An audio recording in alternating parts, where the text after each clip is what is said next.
தேவனுடைய நாமம் மகிமைப்படுவதாக.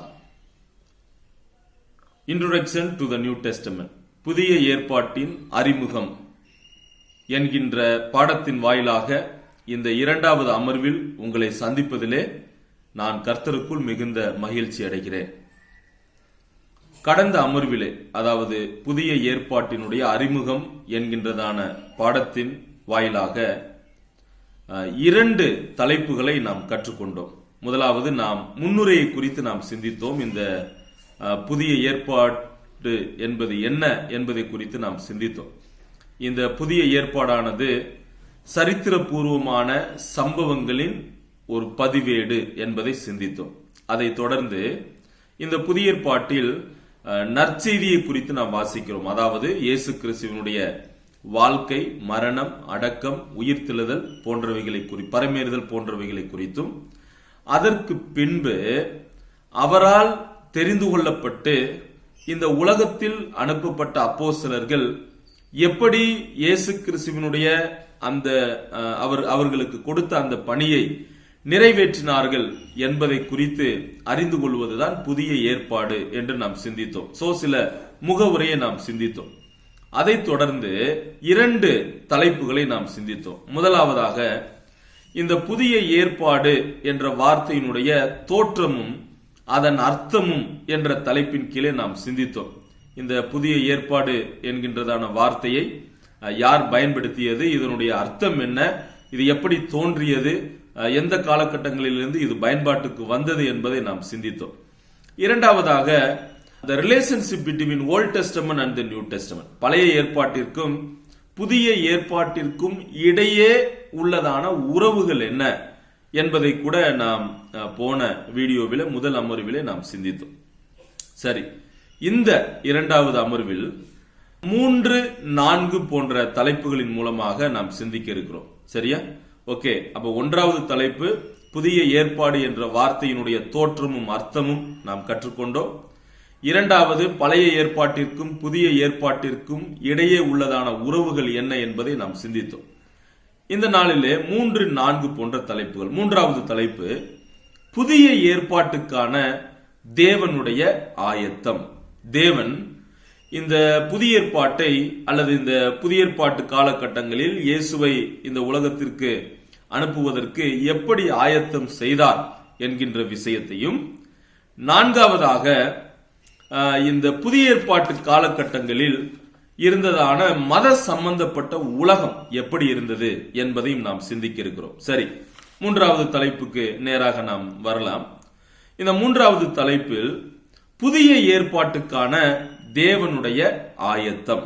புதிய ஏற்பாட்டுக்கான தேவனுடைய ஆயத்தம். சரி, இப்ப புதிய ஏற்பாட்டு காலத்தில் அதிகாரம் உள்ள அல்லது வல்லமை மிக்க ஒரு ராஜ்யம் இருந்தது என்றால் அது ரோம ராஜ்யமாக இருந்தது.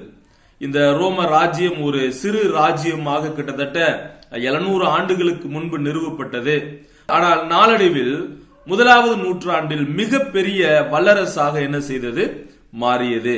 அது மட்டுமல்ல, இந்த ரோம் ஆளுகைக்குட்பட்ட அந்த காலகட்டங்களில், அதாவது ரோமர்களுடைய ஆட்சியின் போதே ஆண்டவராகிய இயேசு கிறிஸ்து இந்த உலகத்திற்கு அனுப்பப்படுகிறதை நாம் பார்க்கிறோம். சரி, இந்த தலைப்பை விவரிக்க வேதத்திலிருந்து ஒரு பகுதியை நான் உங்களுக்கு வாசித்து காண்பிக்க சொல்ல விரும்புகிறேன். கலாத்தியர், அப்போஸ்தலனாகிய பவுல் கலாத்தியருக்கு எழுதின நிருபம் 4வது அதிகாரம் 4, 5 போன்ற வசனங்கள். சரியா? அந்த வசனத்தில் ஒரு குறிப்பிட்ட வார்த்தை வருகிறதை நாம் பார்க்கிறோம். அந்த ஒரு வார்த்தையை நான் ஹைலைட் பண்ண விரும்புகிறேன். அங்கே என்ன சொல்லப்பட்டிருக்கிறது? when the fullness of time had come. when the fullness of time had come, அதாவது காலம் நிறைவேறின போது என்ற ஒரு பதம், ஒரு வார்த்தை அங்கே பயன்படுத்தப்படுகிறது. காலம் நிறைவேறின போது தேவன் குமாரனை இந்த உலகத்திற்கு அனுப்பினார் என்று நாம் அந்த வசனத்தில் வாசிக்கிறோம். அதாவது அதை நாம் இப்படியாக புரிந்து கொள்ளலாம். அதாவது இயேசு கிறிஸ்து வருவதற்கு முன்பதாக இந்த உலகத்தை தேவன் எவ்வாறு ஆயத்தம் செய்தார், அதுதான் நம்முடைய தலைப்பும் கூட. அதாவது புதிய ஏற்பாட்டுக்கான புதிய ஏற்பாட்டினுடைய தேவனுடைய ஆயத்தம். அதற்கு ஆதார வசனம் கலாத்தியர் 4:5. ஓகே, காலம் நிறைவேறின போது தேவன் தம் குமாரனை இந்த உலகத்திற்கு அனுப்பினார். சரி, இயேசு கிறிஸ்து இந்த உலகத்தில் வரும்போது தேவனுடைய திட்டம் எல்லாம் நிறைவேறிய நிலையில் இருந்தது. அதாவது தேவன் என்னவெல்லாம் திட்டம் வைத்திருந்தாரோ அல்லது என்னவெல்லாம் அவர் நிறைவேற்ற வேண்டும் என்று நினைத்தாரோ தேவன் இதுவரைக்கும் அவர் ஆயத்தம் செய்து கொண்டிருந்தார்.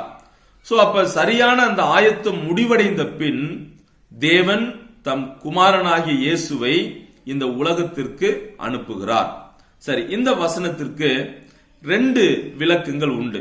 ஒன்று, தேவன் எவ்வாறு இந்த உலகத்தை ஆயத்தம் செய்தார், அதாவது காலம் நிறைவேறின போது என்ற வார்த்தையினுடைய அர்த்தம் என்ன அப்படின்னா, அதனுடைய அந்த ஆரம்பம் பழைய ஏற்பாட்டில் தான் இருக்கிறது.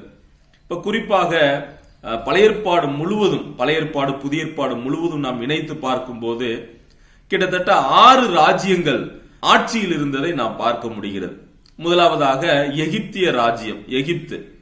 இரண்டாவது, அசிரியர்கள் இந்த உலகத்தை ஆட்சி செய்தார்கள். மூன்றாவது, பாபிலோனியர்கள் இந்த உலகத்தை ஆட்சி செய்தார்கள். நான்காவது, மேதிய பெர்சியர்கள் என்று சொல்லக்கூடிய ஒரு கூட்டாட்சி நடைபெற்றது. அதைத் தொடர்ந்து கிரேக்க சாம்ராஜ்யம் ஆட்சியில் இருந்தது. கடைசியாக ரோம சாம்ராஜ்யம், அது புதிய ஏற்பாட்டு காலகட்டங்களில் வாசிக்கிறோம். அப்ப கவனிங்க, தேவன் இந்த உலகத்தை எவ்வாறு ஆயத்தம் செய்தார்? இந்த 6 ராஜ்யங்களின் மூலமாக அவர் தன் திட்டத்தை, நோக்கத்தை அவர் நிறைவேற்றினார், அவர் ஆயத்தம் செய்தார். அதாவது இந்த 6 ராஜ்யங்களுக்கும் தன்னால் தெரிந்து கொள்ளப்பட்ட இஸ்ரவேல் மக்களுக்கும் அதிகமான தொடர்புகள் இருப்பதை நாம் பார்க்க முடிகிறது. இப்ப குறிப்பாக எகிப்து ராஜ்யத்தை நாம் எடுத்துக்கொள்வோம். இந்த எகிப்து ராஜ்யங்களை ஆட்சி செய்தவர்கள் யார் அப்படின்னா, பார்வோன் என்று சொல்லக்கூடிய அந்த பரம்பரையினர். ரைட். இப்ப இந்த காலகட்டங்களில் இஸ்ரவேலர்கள் என்ன செய்தார்கள்? அவர்கள் அடிமைத்தனமாக சென்றார்கள். அதாவது அவர்கள் அடிமைகளாக அங்கே இருந்தார்கள். திரும்பவும் மோசையின் மூலமாக தேவன் அவர்களை மீட்டு கொண்டு வந்த நிகழ்வை நாம் யாத்திராகமத்திலே நாம் வாசிக்கிறோம். அதைத் தொடர்ந்து அசிரிய ராஜ்யம் வந்தது. இந்த அசிரிய ராஜ்யமும் கூட ஒன்றாக இருந்த இந்த இஸ்ரவேல் தேசம் 2ஆக பிரிக்கப்பட்ட போது, அதாவது வட ராஜ்யம் மற்றும் தென் ராஜ்யம் என்று பிரிக்கப்பட்ட போது என்ன நடந்தது? வட ராஜ்யத்தை அந்த அசிரியர்கள் சிறையாக கொண்டு போனார்கள். அதைத் தொடர்ந்து கிமு 606 இப்ப அசிரியருடைய சிறையிருப்பு அவர்கள் எப்ப எடுத்துட்டு போனாங்க அப்படின்னா கிமு 722. இப்ப பாபிலோனியர்கள் ஆட்சி வந்தது. அந்த பாபிலோனியர்கள் 606 ஆட்சி செய்த அந்த நேபுகாத் நேச்சார் அவர் தென் ராஜ்ய பகுதியை என்ன செய்தார்? அடிமைத்தனமாக அவர் கொண்டு சென்றார். சோ அப்ப பாருங்க, எகிப்து ராஜ்யத்துல அடிமையா கொண்டு போகப்பட்டாங்க. அசிரிய ராஜ்யத்தின் போது கூட வட ராஜ்யத்தை சிறை கைதிகளாக கொண்டு போனார்கள். அடுத்து பாபிலோன் ராஜ்யத்திலும் கூட இந்த தென் தேசத்தில் உள்ளவர்கள், தென் பகுதியில் உள்ளவர்களை அவர்கள் சிறை கைதிகளாக கொண்டு போனார்கள். அதை கேப்டிவிட்டி அப்படின்னு கூட சொல்லுவோம், சிறையிருப்பு என்று சொல்லப்படுகிறது. அதைத் தொடர்ந்து மேதிய பெர்சிய ராஜ்யம் வந்தது. இந்த மேதிய பெர்சிய ராஜ்யம் என்ன செய்தார்கள் அப்படின்னா, இஸ்ரேல் மக்களோடு உள்ள உறவில் அவர்கள் இந்த பாபிலோன் தேசத்திலிருந்து தங்கள் சொந்த இடத்திற்கு, அதாவது எருசலேமுக்கு அவர்கள் சென்று தேவனுடைய ஆலயத்தை கட்டுவதற்கான அனுமதி கொடுக்கப்பட்டது.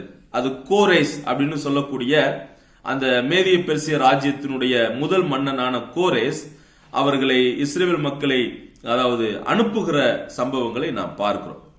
அதைத் தொடர்ந்து கிரேக்க ராஜ்யம் இந்த உலகத்தில் ஆட்சிக்கு வந்தது. இந்த கிரேக்க ராஜ்யம் இந்த உலகத்தில் ஆட்சியில் இருந்தபோது கிரேக்க மொழியை உலக மொழியாக, அதாவது உலக பொது மொழியாக மாற்ற வேண்டும் என்று அலெக்சாண்டர் நினைத்தார். எனவே இந்த உலகம் முழுவதிலும் கிரேக்க மொழி பரவியது. கிரேக்க நாகரிகம், பண்பாடு போன்ற விஷயங்கள் மக்களிடத்தில் அதிக வரவேற்பை பெற்றன. அதைத் தொடர்ந்து ரோம சாம்ராஜ்யம் வந்தது. இந்த ரோம சாம்ராஜ்யத்தின் போதுதான் ஆண்டவராகிய இயேசு கிறிஸ்து இந்த உலகத்திற்கு அனுப்பப்படுகிறார். சரி, நான் சொன்ன இந்த 6 ராஜ்யங்களுக்கும் இஸ்ரவேல் மக்களுக்கும் தேவனுடைய ஆயத்தத்திற்கும் அதிக சம்பந்தம் இருக்கிறதை நாம் பார்க்க முடியும். இது ஒரு விதமாக சொல்லக்கூடிய ஆயத்தம். இரண்டாவது, தேவன் இயேசு கிறிஸ்து இந்த உலகத்தில் வருவதற்கு அவர் 3 ஆயத்த பணிகளை மேற்கொண்டார். சரி, இந்த ஆயத்த பணிகளை செய்வதற்கு அவர் பல வருடங்கள் எடுத்துக்கொண்டார். தேவன் நினைத்திருந்தால் எல்லாவற்றையும் ஒரே நாளில் தானே அவரால் செய்திருக்க முடியும். ஆனால் தேவன் எப்போதும் அவருடைய நேரத்தில் அவர் செய்யக்கூடியவராக இருக்கிறார். அத ஆங்கிலத்தில் எப்படியா ஒரு ஸ்டேட்மெண்ட் சொல்லுவாங்க, God is in never hurry, at the same time he is never late. தேவன் அவசரப்படுகிறவர் அல்ல, அல்லது எல்லாவற்றையும் துரிதமாக செய்ய வேண்டும் என்று நினைப்பவர் அல்ல. அதே போல அவர் மிகவும் சோம்பலோடு அல்லது ஸ்லோவா செய்யக்கூடியவரும் அல்ல. தேவன் அதனதன் அவருடைய திட்டத்தை அதனதன் காலகட்டங்களிலே எல்லாவற்றையும் சரியாக செய்து முடிக்கக்கூடியவராக இருக்கிறார். பல உதாரணங்களை நாம் வேதத்திலிருந்து நாம் பார்க்கலாம். இப்ப பாருங்க, தேவன் இந்த உலகத்தை படைத்த போது எவ்வளவு நாட்கள் எடுத்துக்கொண்டார்? கிட்டத்தட்ட 6 நாட்கள் இந்த உலகத்தை படைப்பதற்கு எடுத்துக்கொண்டார். அவர் ஒருவேளை நினைத்திருந்தால் ஒரே நாளில் தானே எல்லாவற்றையும் உண்டாக்கி இருக்கலாம். But he takes time. ஆனால் அவர் நேரத்தை எடுக்கிறார். அதே போல தேவன் காலத்திற்கும் நேரத்திற்கும் அப்பாற்பட்டவர். அவரை நாம் காலங்களுக்குள்ளாக நேரங்களுக்குள்ளாக நாம் அடக்கிவிட முடியாது. சோ அவர் எல்லையற்றவர், வரையறையற்றவர் என்பதையும் நாம் மனதில் கொள்ள வேண்டும். அப்ப பாருங்க, தேவன் எல்லாவற்றையும் அவர் சரியாய் செய்யக்கூடியவர், அவசரப்பட்டு செய்யக்கூடியவரும் அல்ல. சரி, அப்ப படைப்பை குறித்து நான் சொன்னேன். ரெண்டாவது ஒரு உதாரணத்தை நான் பார்க்கலாம். இப்ப இஸ்ரவேலர்கள் எகிப்துல கிட்டத்தட்ட 400 வருடங்கள் அவங்க என்ன செஞ்சாங்க அப்படின்னா அடிமைகளா இருந்தாங்க. அவர்கள் அந்த அடிமைத்தனத்திலிருந்து அழைத்து வருவதற்கு தேவன் மோசேயை ஆயத்தம் பண்ணி மோசேயை அனுப்பி அவர்கள் மோசே இஸ்ரவேல் ஜனங்களை மீட்டுக் கொண்டு வரக்கூடிய நிகழ்வை நாம் பார்க்கிறோம். இப்ப யோசிங்க, தேவன் நினைத்திருந்தால் ஒரே நாளிலே அவர்கள் என்ன செய்திருக்கலாம்?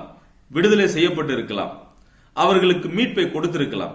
ஆனால் அவர் காலத்தை எடுக்கக்கூடியவராக, he takes time. அவர் 400 வருட காலம் பொறுத்திருந்து செய்கிறதை நாம் பார்க்கிறோம். ஜனங்கள் அதன் மூலமாக பல சத்தியங்களை கற்றுக்கொள்ள வேண்டும் என்று ஆண்டவர் விரும்பினார். அதைத் தொடர்ந்து பாருங்க, இயேசு கிறிஸ்து இந்த உலகத்தில் எப்போது அனுப்பப்பட்டார்?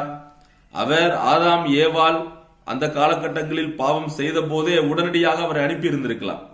ஆனால் பாருங்கள், அவர் நேரம் எடுத்தார். சோ 2000 வருடங்களுக்கு முன்பதாக இயேசு கிறிஸ்து இந்த உலகத்திற்கு அனுப்பப்படுகிறார். இதை நம் மனதில் கொள்வோம். சரி, இப்ப தேவன் இந்த புதிய ஏற்பாட்டுக்கான ஆயத்த பணிகளை எவ்வாறு மேற்கொண்டார் என்று கேட்டால் 3 விதமாக அவர் ஆயத்தம் செய்தார். சரிங்களா? One more time. தேவன் இந்த புதிய ஏற்பாட்டுக்கான ஆயத்தத்தை 3 வழிகளில் செய்தார். அல்லது நாம் இப்படி சொல்ல போனால், இயேசு கிறிஸ்து இந்த உலகத்தில் வருவதற்கு முன்பதாக அல்லது வருவதற்கு 3 ஆயத்த பணிகளை அவர் மேற்கொண்டார். என்னென்ன ஆயத்தம் பணிகளை மேற்கொண்டார்? ஒன்று, யூத தேசத்தின் வழியாக ஆயத்தம் செய்தார். 2, கிரேக்க மொழியின் வாயிலாக இந்த உலகத்தை ஆயத்தம் செய்தார். 3வது, ரோமர்களின் வழியாக ஆயத்தம் செய்தார். நான் மறுபடியும் இந்த 3 பாயிண்ட் நான் ரிப்பீட் பண்றேன். தேவன் எப்படி ஆயத்தம் செய்தார்? ஒன்று, யூத தேசத்தின் வழியாக ஆயத்தம் செய்தார்.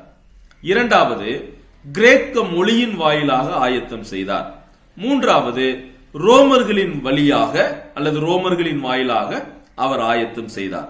1, யூத தேசத்தின் வழியாக ஆயத்தம். யூத தேசத்தின் வழியாக ஆயத்தம்.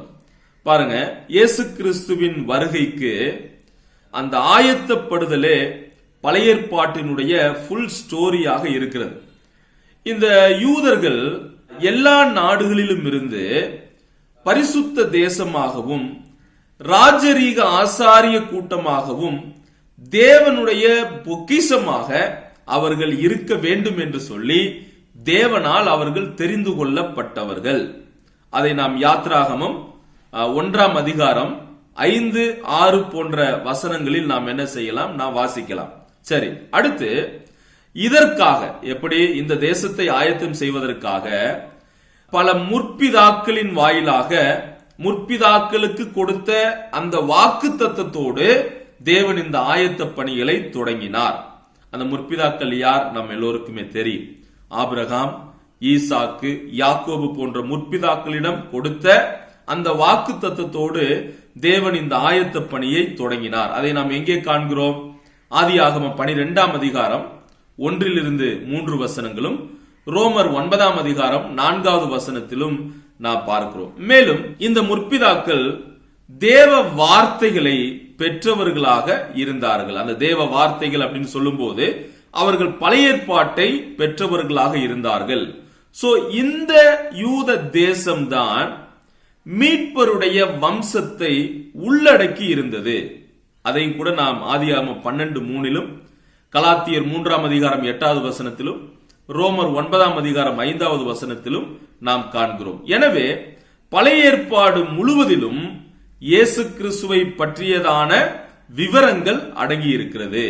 அதாவது இயேசு கிறிஸ்துவினுடைய அந்த மேசியாவினுடைய பிறப்பு, அவர் எப்படி வருவார், அவருடைய அந்த இரட்சகருடைய தன்மை, மகிமைப்படக்கூடியவராக அவர் எவ்வாறு வருவார் என்பதை பழைய ஏற்பாடு எதிர்பார்த்ததை நாம் பார்க்கிறோம். அது மட்டுமல்ல, ஆண்டவராகிய இயேசு கிறிஸ்துவினுடைய வாழ்வு எப்படி இருக்கும், அவருடைய பிறப்பு எப்படி இருக்கும், அவருடைய வாழ்க்கை எப்படி இருக்கும், அவருடைய ஊழியங்கள் எப்படி இருக்கும், அவருடைய மரணம், அடக்கம், உயிர்த்தெழுதல், சோ இவைகள் எல்லாவற்றையும் குறித்து பழைய ஏற்பாடு என்ன செய்கிறது? விளக்கம் அளிக்கிறதை நாம் பார்க்கிறோம். சரி, நாளடைவில் என்ன ஆச்சு அப்படின்னா, இந்த இஸ்ரவேலர்கள் தங்களுடைய இருதயத்தின் கடினத்தின் நிமித்தம் அவர்கள் தேவனுக்கு கீழ்ப்படியவில்லை.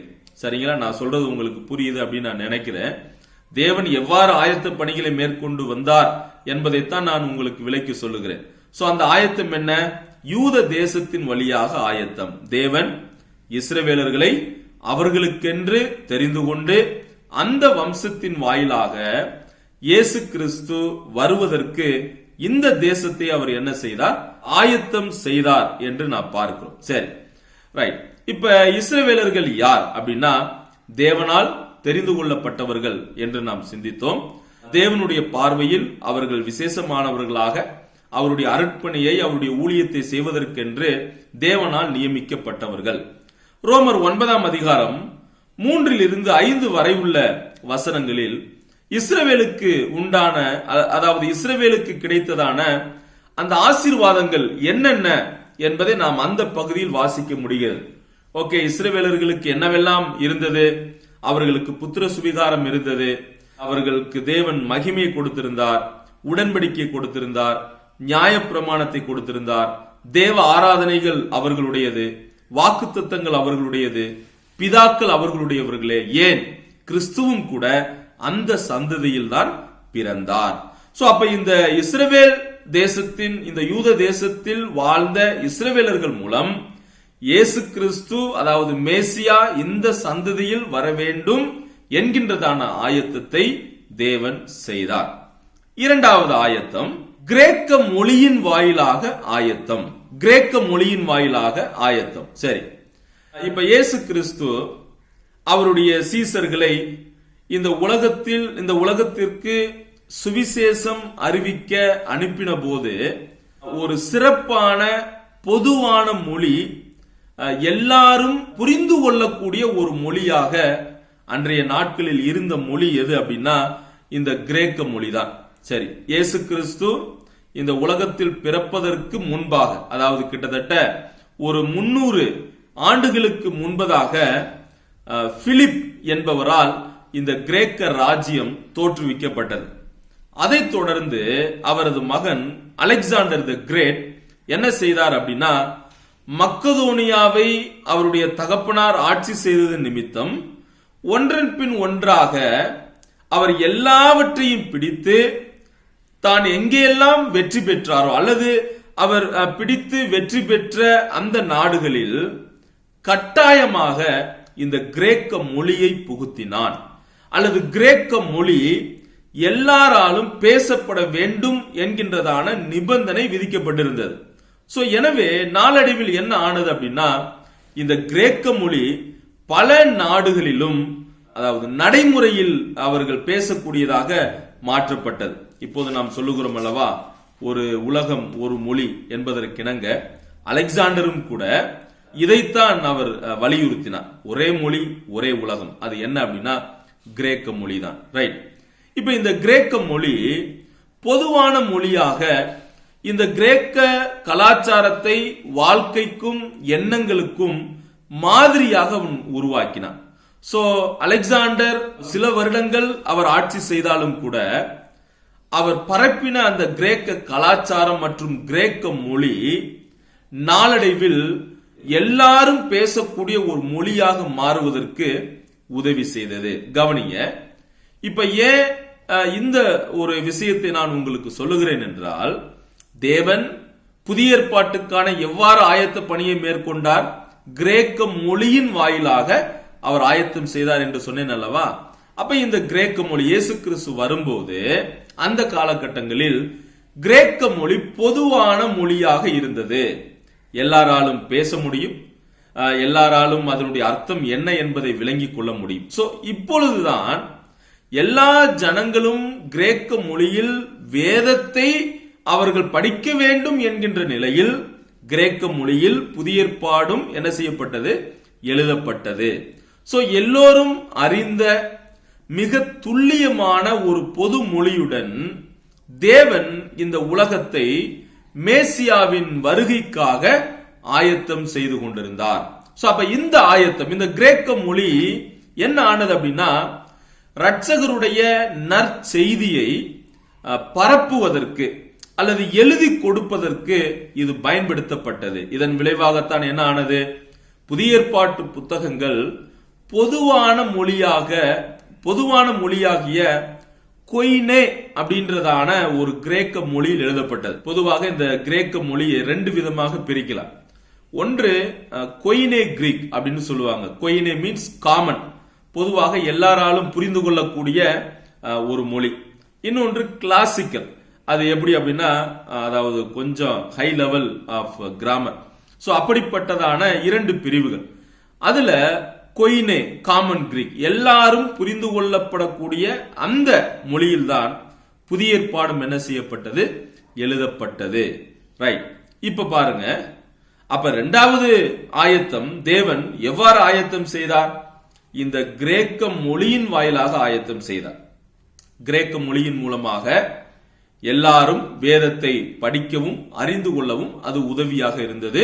பிளஸ் புதிய ஏற்பாட்டு புத்தகங்களும் கிரேக்க மொழியில் தான் எழுதப்பட்டது. மூன்றாவது ரோமர்களின் வழியாக ஆயத்தம். ரோமர்களின் வழியாக ஆயத்தம். சரி, இப்ப இதுவரைக்கும் தேவன் என்னவெல்லாம் ஆயத்தம் செய்தாரோ அந்த பணி இன்னும் நிறைவடையவில்லை. சோ யூத தேசத்தின் வழியாக மேசியா அவர்களிலிருந்து வர வேண்டும் என்று அவர் ஆயத்தம் செய்தார். இரண்டாவது கிரேக்க மொழியின் வாயிலாக அவர் ஆயத்தம் செய்தார். இந்த மொழி உலக மொழியாக, பொது மொழியாக எல்லாராலும் கிரேக்க மொழியை புரிந்து கொள்ளக்கூடிய ஒரு சூழல். சோ இந்த மொழி எதற்கு பயன்பட்டது? புதிய ஏற்பாடு புத்தகங்கள் எழுதுவதற்கும் மக்கள் படிப்பதற்கும் வாசித்து புரிந்து கொள்வதற்கும் அது பயன்படுத்தப்பட்டது. இப்போது ரோமர்களின் வழியாக தேவன் எவ்வாறு ஆயத்தம் செய்தார்? சரி, இப்ப இயேசு கிறிஸ்து பாலஸ்தீனத்தில் பிறந்தபோது இந்த உலகத்தை ரோம் என்ன செய்தது அப்படின்னா ஆட்சி செய்தது. இந்த பாலஸ்தீனமும் கூட, இந்த பாலஸ்தீன தேசம் ரோம ஆளுகையின் கீழ் இருந்தது, ரோம ஆளுகைக்குட்பட்டு இருந்தது. இப்ப இந்த ரோமர்களுடைய ஆட்சியின் போது பல எதிர்ப்புகள், பல தேசத்திலும் இருந்து பலவிதமான சூழல்கள் இவர்களுக்கு எதிராக நடந்தது. இருப்பினும் இந்த ரோம அரசு எல்லாரையும் தோற்கடித்து அரசு சட்டங்களையும் கட்டளைகளையும் அமல்படுத்துவதில் குறிப்பாக இருந்தது அல்லது கண்டிக்கத்தக்கதாக இருந்தது. இதில் முதலாவது ராயனாக, அந்த மன்னராக வரக்கூடியவர் யார் என்றால் அகஸ்து ராயன்.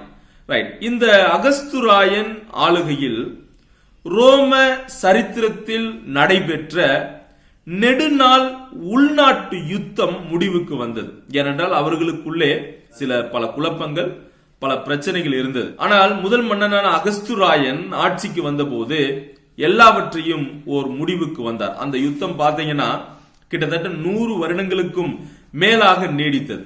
சோ இந்த 100 வருடங்களுக்கு மேலாக நடந்த யுத்தத்தினுடைய முடிவு அகஸ்திராயன் கொண்டு வந்ததால் இந்த ரோம பேரரசுக்கு அமைதியும் எல்லை விரிவாக்கமும் நடந்தது, உண்டாயிற்று. அது மட்டுமல்ல, ரோம அரசில், இந்த ரோம அரசாங்கத்தில் எங்கு வேண்டுமானாலும் பயணிகள் எளிமையாக பாதுகாப்பாக செல்ல இந்த ரோம அரசு என்ன செய்தது? வழித்தடங்களை அமைத்தது. இந்த இடத்தில் நீங்கள் புரிந்து கொள்ள வேண்டும். தேவன் யூத தேசத்தின் வழியாக ஆயத்தம் செய்தார். இரண்டாவது, கிரேக்க மொழியின் வாயிலாக ஆயத்தம் செய்தார். அப்படி என்றால் எதற்கு? புதிய ஏற்பாட்டு புத்தகங்களை படிப்பதற்கு, எழுதுவதற்கு.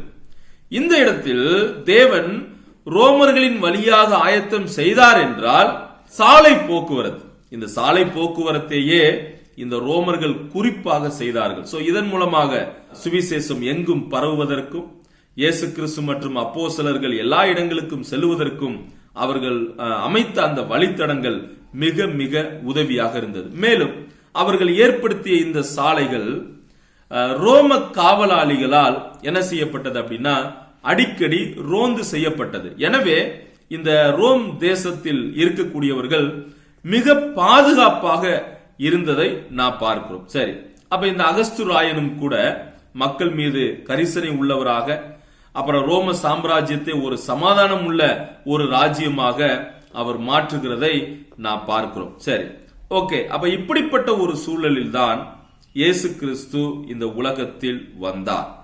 நான் மறுபடியும் இந்த 3 விஷயங்களை சொல்லி நான் அடுத்த தலைப்புக்குள்ளாக நான் செல்ல விரும்புகிறேன். காலம் நிறைவேறின போது, அதாவது தேவன் புதிய ஏற்பாட்டை எத்தனை நிலைகளில் ஆயத்தம் செய்தார்? 3 நிலைகளில். 1, யூத தேசத்தின் வழியாக ஆயத்தம். தேவன் இஸ்ரவேலர்களை தெரிந்தெடுத்து முற்பிதாக்களுக்கு கொடுத்த வாக்குத்தத்தத்தின்படி இரட்சகரை, மீட்பரை இந்த சந்ததியிலிருந்து கொண்டு வருகிறதை நாம் பார்க்கிறோம். 2வது, கிரேக்க மொழியின் வாயிலாக ஆயத்தம். இந்த மொழி, அதாவது இயேசு கிறிஸ்து இந்த உலகத்தில் வந்தபோது எல்லாராலும் ஏற்றுக்கொள்ளக்கூடிய, புரிந்து கொள்ளக்கூடிய ஒரு பொது மொழி கிரேக்க மொழியாக இருந்தது. அதைத் தொடர்ந்து ரோம சாம்ராஜ்யம் அவர்கள் என்ன செய்தார்கள்? சாலை பணிகளை மேற்கொண்டார்கள். சோ இதன் மூலமாக சுவிசேஷம் எல்லா இடங்களுக்கு பரப்பப்படுகிறதை நாம் பார்க்கிறோம். சோ இயேசு கிறிஸ்து மற்றும் அவருக்கு பின்பதாக வாழ்ந்த அப்போஸ்தலர்கள் எப்படியெல்லாம் சுவிசேஷத்தை எடுத்து சென்றார்கள்? எதன் வாயிலாக அப்படின்னா இந்த ரோமர்கள் செய்ததான சாலைகளின் வழியாக எல்லா இடங்களுக்கும் சுவிசேஷம் பரவியதை நாம் காண்கிறோம். இதுதான் 3வது தலைப்பிலிருந்து நாம் சிந்திக்கக்கூடிய விஷயம். 4வது தலைப்புக்கு நாம் செல்லலாம். அந்த 4வது தலைப்பு என்ன அப்படின்னா, புதிய ஏற்பாட்டு காலத்தில் மத சம்பந்தமான உலகம். ஒன் மோர் டைம், புதிய ஏற்பாட்டு காலத்தில் மத சம்பந்தமான உலகம். சரி, இப்ப இந்த மத சம்பந்தமான உலகம் என்று சொல்லும் போது அன்றைய நாட்களில் யூதர்கள் வணங்கி வருகிற தேவன், நான் புரிந்து கொள்வதற்காக இதை சொல்ல விரும்புகிறேன், யூத மதம். இந்த யூத மதத்தை தவிர வேறு எந்த ஒரு மதமும் உண்மையான தேவனுக்கு நேராக மக்களை வழிநடத்தவில்லை. அநேக மூட நம்பிக்கைகள் அன்றைய காலத்தில் இருந்ததை நாம் பார்க்க முடியும். பொதுவாக இந்த கிரேக்கர்கள், ரோமர்கள் இவர்களின் ஆட்சியின் போது பாத்தீங்கன்னா நிறைய சமயங்கள் இருந்தது. அந்த சமயங்கள் நீங்கள் கேள்விப்பட்டிருப்பீர்கள் என்று நான் நினைக்கிறேன். அதாவது மர்ம மார்க்கங்கள் என்று அழைக்கக்கூடிய பல சமயங்கள் அன்றைய நாட்களில் இருந்தது. இந்த சமயங்கள் எல்லாம் தத்துவத்திற்கும் மூட நம்பிக்கைக்கும் முக்கியத்துவம் கொடுத்ததை தவிர உண்மையான தேவனிடத்தில் அவர்களால் நடத்த முடியாமல் போயிற்று. சரி, இப்ப இந்த புதிய ஏற்பாட்டு காலத்தில் மத சம்பந்தப்பட்ட உலகம் எப்படி இருந்தது என்பதை மெரில் சி டென்னி என்று சொல்லக்கூடியவர் இவ்வாறாக மத சம்பந்தப்பட்ட உலகத்தை குறித்து விளக்குகிறார். என்ன விளக்குகிறார்? பல்வேறு சமயங்கள் ஒன்றோடொன்று போராடி கொண்டிருந்த இந்த ஒரு உலகத்தில் தான் கிறிஸ்தவ சபையும் பிறந்தது. இவை ஒன்றுக்கொன்று பெரிய அளவில் வேறுபட்டிருந்தாலும் ஒரு பொதுவான பண்பு காணப்பட்டது. என்ன? அணுக முடியாத கடவுள் அல்லது கடவுளை அடைய இந்த சமயங்கள் எல்லாம் முயற்சி செய்து கொண்டிருந்தன. தேவன் தாமாகவே தம்மை முற்பிதாக்களுக்கும் மோசேக்கும் தீர்க்கதரிசிகளுக்கும் வெளிப்படுத்தி இருக்கிறார் என்று போதித்த யூத சமயத்தை தவிர வேறு எந்த சமயமும் உண்மையான தேவனை குறித்தோ தேவனுடைய வெளிப்பாட்டை குறித்தோ பாவத்தை குறித்தோ ரட்சிப்பை குறித்தோ அவர்களுக்கு தெளிவாக போதிக்கவில்லை. அவருடைய வாழ்க்கையில ரட்சிப்பையும் எந்த சமயமும் கொண்டு வரவில்லை. ஓகே, எனிவே இந்த யூத சமயத்தின் வாயிலாக அவர்கள் பின்பற்றிய அந்த பாரம்பரியம் அல்லது அவர்கள் வணங்கி வந்த அந்த வணக்கங்கள், சோ இவைகள் எல்லாம் எப்படியாகிலும் தேவனுக்கு நேராக வழிநடத்தக்கூடியதாக இருந்ததை நாம் பார்க்க முடிகிறது. சரி, இப்ப இந்த காலகட்டங்களில் தான் என்ன நடந்தது அப்படின்னா, உண்மையான தேவனை புறக்கணித்தார்கள். ஏனென்றால் அன்றைக்கு பல சமயங்கள் இருந்ததால், மூட நம்பிக்கைகள், தத்துவங்களுக்கு மனிதர்கள் முக்கியத்துவம் கொடுத்ததால் உண்மையான தேவனை தேடுவதற்கு பதிலாக இந்த சமயங்கள் எல்லாம் என்ன ஆனது அப்படின்னா, பல தெய்வ கோட்பாடு அல்லது உண்மையான தேவனை அறியாத ஒரு நிலைக்கு நேராக மக்கள் என்ன செய்தார்கள், மாறினார்கள். அது மட்டுமல்ல, பல சத்தியங்கள் பொய்யாக திரித்து கூறப்பட்டது. இதெல்லாம் நான் எப்போது சொல்லுகிறேன், இந்த புதிய ஏற்பாட்டு காலத்தில் மத சம்பந்தப்பட்ட உலகம் என்கின்ற தலைப்பில் அந்த காலகட்டங்களில் இருந்ததான ஒரு சூழலைத்தான் நான் உங்களுக்கு இப்போது சொல்லிக் கொண்டிருக்கிறேன். அதாவது ஜனங்கள் உண்மையான தேவனை தேடாத ஒரு சூழல், தேவனுடைய கிருபை அலட்சியமாக பார்க்கப்பட்டது, சத்தியத்தினுடைய பல அடிப்படை அம்சங்கள் கொண்டிருந்தாலும் அது பொய்யாக மக்களால் திரித்து சொல்லப்பட்டது. அது மட்டுமல்ல, இந்த நீதியானது அவர்களுடைய விதிகளுக்கு கட்டுப்பட்டதாக போய்விட்டது. ஆராதனை எப்படி நடந்தது? ஆராதனை வெறுமையான சடங்காகி விட்டது. ஜெபம் என்பது சுயநலத்தோடு பிச்சை கேட்பது போல் ஆகிவிட்டது.